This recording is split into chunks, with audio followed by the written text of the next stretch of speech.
All right, welcome back. Well, our next guest is a reality TV icon, famous for turning students into stars. Yeah, but a decade of drama on Dance Moms made Abby Lee Miller the biggest star of them all. Take a look. I don't want your kids to be mediocre.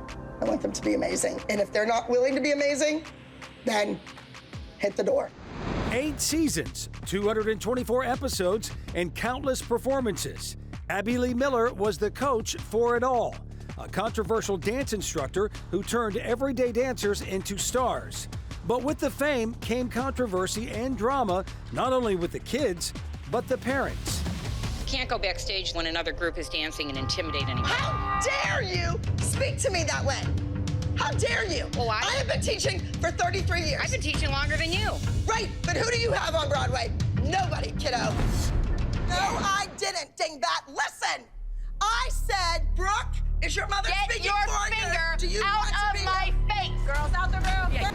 Miller grew up dancing under the teaching of her mother in Pittsburgh, Pennsylvania. Dance was a vital part of her early years. And at just 14 years old, she became the founder of a dance team called the Abby Lee Dance Company at her mother's studio. That team would later go on to become the main focus of the iconic hit series Dance Moms, a series that showed Miller as one of the strictest reality stars, mainly due to her demanding teaching style and what she called the weekly pyramid. On the bottom, Mackenzie, you will not be performing in the group routine this weekend. Next, Maddie, Paige, Mia, Kendall, Chloe. On top of the pyramid is nobody.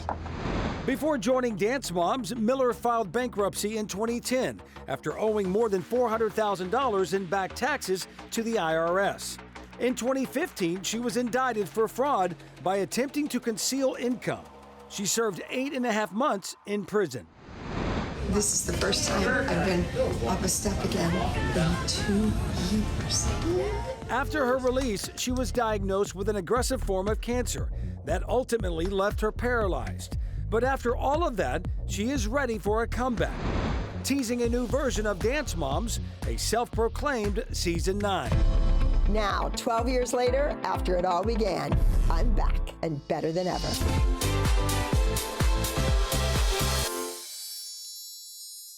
And Abby Lee Miller joins us now here on Morning on Merit. Abby Lee, thank you for joining us. This is great. Well, I'm thrilled to be here. A lot to unpack in that package we just watched. Everywhere you go, I know you were at a recent parade a couple of weeks ago, and girls saw you, dancers saw you, and they couldn't believe that Abby Lee Miller was there judging them, and they were so excited to see you. That was a fun video you posted on social media. A little different, though, than your 8 seasons of the iconic show Dance Moms, and a lot of people, maybe they're watching, they weren't involved in that. They didn't watch Dance Moms. They don't know who you are. So let's give a little context of that show. There was a lot of intense drama between not only you and the dancers, but the parents as well. In fact, a lot of people say that you had some controversial dance instructor methods in that 8 seasons of Dance Moms. So were you happy to be portrayed like that? How do you feel when you get that title? I wasn't happy to be portrayed like that, only like that. I am a tough teacher. I get results. I have kids that have been in 26 Broadway shows. Nobody knows that. 26 Broadway shows from Pittsburgh, Pennsylvania, from our little town. That's just an unbelievable achievement for me. And I got results, but there were happy times, there were fun times, there were silly, goofy times. You don't see any of that on TV. No, you don't. And in TV land, we always, put people in a box and say, this is what she was all about. But there were other students who didn't make the TV. You've been coaching and dance instructing for a long time. Yes. And like you said, anybody that had a nice, sweet mom that paid their bill on time didn't make good TV. Right. So those kids who were amazing dancers, who could have learned a new routine every week and got out there and competed it and won, they didn't get chosen for the show.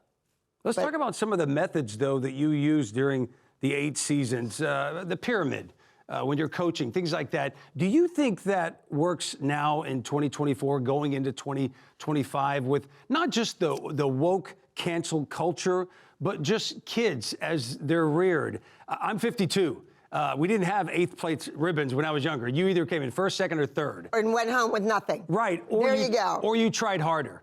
You went home and you worked for the next competition. Right. Yes. To get to first, to make A+, to dance on Broadway. Does that work now? Would you use that same thing if we had a season 9? And we'll discuss that momentarily. We have a season 9. Okay, so it's coming. It's coming. Okay. However, I think it doesn't work, but it should work.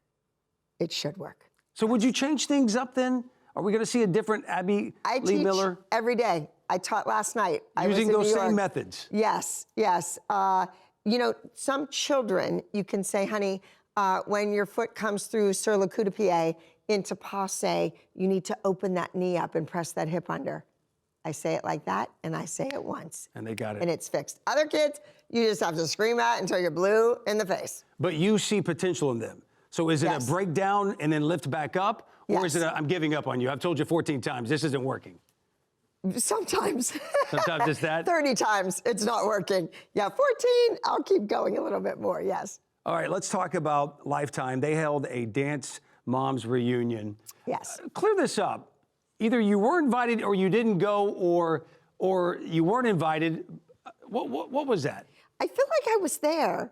Right. If you watched it. They talked a lot about you. They talked a lot about me. They ran a teaser for it, and I was in it 7 times in a 2-minute teaser. And I thought, they tried to get that going. The producer tried to get it going for 3 years, tried to get the money, the budget to do it.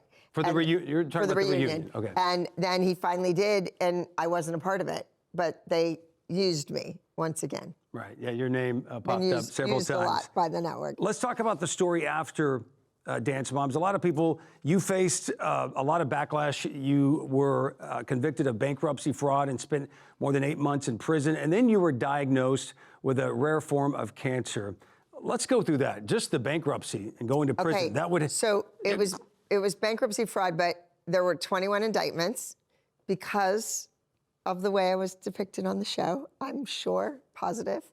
And one thing stuck. So to clear that up, I went to prison for 8.5 months. It was a 1 year and a day sentence for maybe walking away from a vacation home in 2008.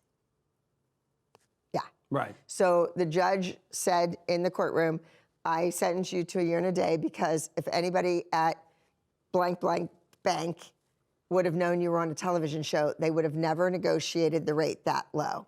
It was 4.9. Back then, it wasn't even that low. And that was my payment. I still own the home. I never walked away from it. I've continued to pay the mortgage. I own the house, okay? That's why I went to prison. I was taken off my diabetes medication and thyroid medication cold turkey. At the same time, you're hearing about the cancer? A month before the cancer. Okay. It sent my body into what they think was a thyroid storm. My blood pressure was 23/17. I was paralyzed from the neck down. I was dying. And I feel like God let me live. So I gotta live. I gotta keep on living every day. Talk to us about the cancer. Where are you with that fight? Burkitt lymphoma. I went through 10 rounds of chemotherapy unnecessarily. 4 would have done it. And I was damaged because 6 doctors missed it in 10 days. I went to 6 different doctors, a dentist and 5 doctors. And I got, go home and take it easy, honey, you'll be fine. They thought I wanted drugs. They thought I was an actress. They thought a lot of different things. But nobody thought to do an MRI. It's ridiculous. It was in LA. So I ended up, the 7th doctor admitted me for an MRI where they knocked me out because my arms and legs were just wailing about. And then finally, they had to pull me out of the machine because it didn't matter if I was knocked out or not. My arms and legs were still flying. And they admitted me, and within 12 hours, I was paralyzed from the neck down. And then emergency surgery, and they had to pull the cancer, black tar, away from my spinal cord. But the damage had already been done between like here and here. the scar is from the back of my neck down to my waist. It's 18 inches. Let's talk about the fact that you're teaching dancing again. You just sort of teased it a minute ago with season 9. You've been wanting this to happen for a long time, correct? Before COVID, my contract was up. Done, free, clear from the network. With Lifetime? Yes. Okay. And so we went back in, though, and we walked in to present what was going to happen next, where we were moving on from here, right? Right. With me as an executive producer and different ideas and so forth and so on. And season 9 was to be a competition show, a one-off competition show with a new dancer winning each week. Then in episode 12, we would bring them all back, the winners. And in 13, we would pick the new team because I wanted the team to be organic. How do we get to it? How do we pick this new team? We're not just going to have an audition in LA and pick 7 kids and they're going to be my new proteges. I want to get there and have the audience get there, and maybe the audience vote on who's the new team. Something interactive with the kids, because by then, television had changed. Now kids watch YouTube, right? They watch all these streaming networks. They don't watch regular Tuesday nights at 9 anymore. Right. So that's what I wanted to do, and they loved it. That's what we were going to go with, and then the world shut down. So I did it by myself, and it's all about the kids. Not so much about the moms. It's about the kids. It's incredible. The talent is through the roof. And I was in Orlando, LA, New York City, San Antonio, Texas, and London, England. So we have kids from all over the world. What does your legacy look like? We look back one day, 10, 15 years from now, and I mean, will it matter that I was? maybe. You said that think so. you've had people on Broadway. I think so. I changed a lot of lives for the better. For the better. Abby Lee Miller, it has been a pleasure. Thank you so much for joining us. Thank you We so appreciate much. it. Thank Yeah. you, honey. And we'll be right back.